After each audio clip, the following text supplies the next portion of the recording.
జనగణనతో పాటు కులగణన చేపట్టాలని తీసుకున్న నిర్ణయాన్ని స్వాగతిస్తున్నానన్నారు మాజీ ఎంపీ విహెచ్.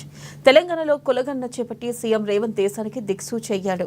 ఇక దీంతో కేంద్రం చేపట్టబోయే కులగణన క్రెడిట్ అంతా రాహుల్ గాంధీ రేవంత్కే దక్కుతుందన్నారు.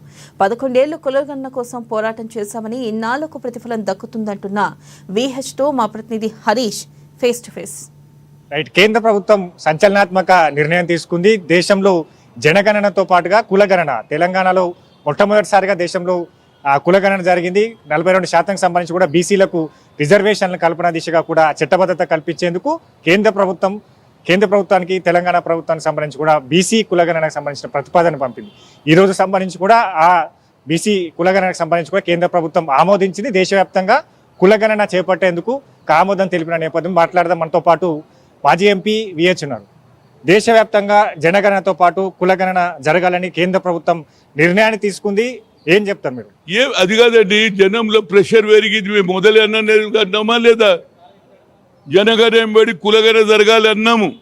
దానికి కారకులు ఎవరు అంటే రాహుల్ గాంధీ. దానికంటే ముందు ఎవరు? ఐఐఎంలో రిజర్వేషన్ లేదని సుప్రీంకోర్టు కొట్టేస్తే మా అమ్మ సోనియా గాంధీ పోయినామమ్మ, talent is not anybody's property ma'am. మా పిల్లలు కూడా చదివినరు లోకల్ లాంగ్వేజ్లో, కానీ టాలెంట్ ఉంది మా దగ్గర. ఏం చేయాలన్నా మన్మోహన్ సింగ్ చెప్పింది, బిల్లు పాస్ అయిందా? అప్పుడు లల్లు ప్రసాద్ అటువంటి వాళ్ళందరూ తిరిగి అందరం ప్రతి ఒక్కరు కూడా మద్దతు ఇచ్చారు. బిల్లు పాస్ అయింది. ఒక్కొక్కడు 1,40,000 ఐఐటీలో సంపాదిస్తున్నారు, డాక్టర్లుగా అవుతున్నారు ఆల్ ఇండియా. కనుక ఏదైనా ఆలస్యమైనా ఆయనకు ఒక మంచి నిర్ణయం తీసుకున్నాడు. దీనికి కారణం ఏంటంటే కొందరు పాలిటిక్స్ ఏముందే? మేము మొదలు చేయలే. సోనియా గాంధీ యూపీఏ చైర్పర్సన్ చేసిందా లేదా?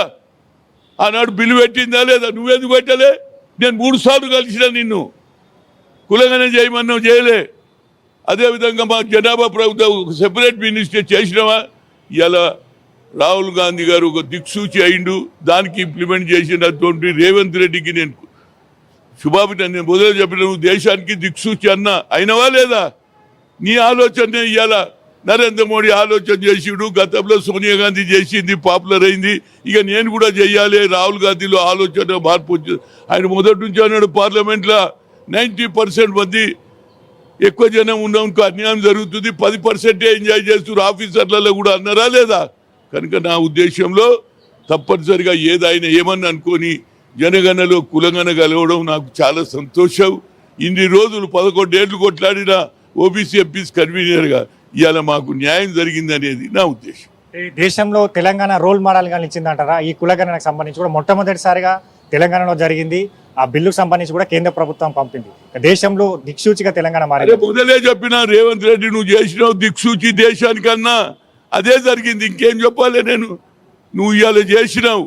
యావత్ భారతదేశంలో నువ్వు దిక్సూచి. రాహుల్ గాంధీ సందేశాన్ని, ఆయన మాట నిలబెట్టుకున్నావు. నువ్వు దేశానికి దిక్సూచి అన్నా. దాని పరిణామాల వల్లనే ఇవాళ క్యాబినెట్లో నిర్ణయం జరిగింది. Revanth Reddy became hero. ఎందుకు? ఒరిజినల్ హీరో ఎవరు? రాహుల్ గాంధీ. తర్వాత ఎవరు? మొదలు సోనియా గాంధీ తీసుకున్న నిర్ణయం కొడుకు ఇంప్లిమెంట్ చేసిండు. ఇవాళ రేవంత్ రెడ్డి చేసిండు. కానీ ఇది రోల్ మోడల్ అవుతుంది తప్పనిసరిగా.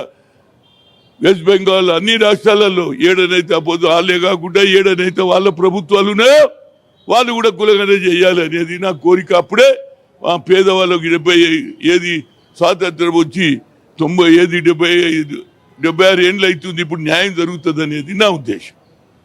రైట్, ఏదైతే స్వాతంత్రం తర్వాత ఇప్పుడు సంబంధించి కూడా దేశ ప్రజలకు న్యాయం చేకూరబోతుంది. ఒకవైపు దేశానికి తెలంగాణ రోల్ మోడల్గా నిలిచింది. సీఎం రేవంత్ రెడ్డి తీసుకున్న నిర్ణయానికి సంబంధించి కూడా దేశానికి దిక్సూచిగా మారింది. కులగణన చేయడం పట్ల కూడా కేంద్ర ప్రభుత్వానికి సంబంధించి కూడా విహెచ్ సంబంధించి కూడా ఏదైతే మద్దతు తెలుపుతున్నట్టుగా కూడా చెప్పడం జరిగింది. ఇక మొత్తంగా దేశంలో ఈ నిర్ణయాన్ని తీసుకున్న పట్ల కూడా బీజేపీ సంబంధించి కూడా ఈ నిర్ణయాన్ని తీసుకున్న పట్ల దేశ ప్రజలకు మేలు జరగబోతున్నట్టుగా కూడా చెప్తా ఉన్నారు. ఇక కులగణనకు సంబంధించి కూడా రాహుల్ గాంధీ, సోనియా గాంధీ డ్రీమ్ ప్రాజెక్టు, ఈ కళ సాకారం ఇప్పుడు ఇన్ని సంవత్సరాల తర్వాత కేంద్ర ప్రభుత్వం ఏదైతే తెలంగాణ ప్రభుత్వం తీసుకున్న నిర్ణయాన్ని ఇప్పుడు దేశ ప్రజలంతా కూడా కోరుకుంటున్నారు. కాబట్టి కేంద్ర ప్రభుత్వం దిగొచ్చి ఈ కులగణన సంబంధించి కూడా దేశవ్యాప్తంగా చేసేందుకు నిర్ణయాన్ని తీసుకున్నట్టుగా కూడా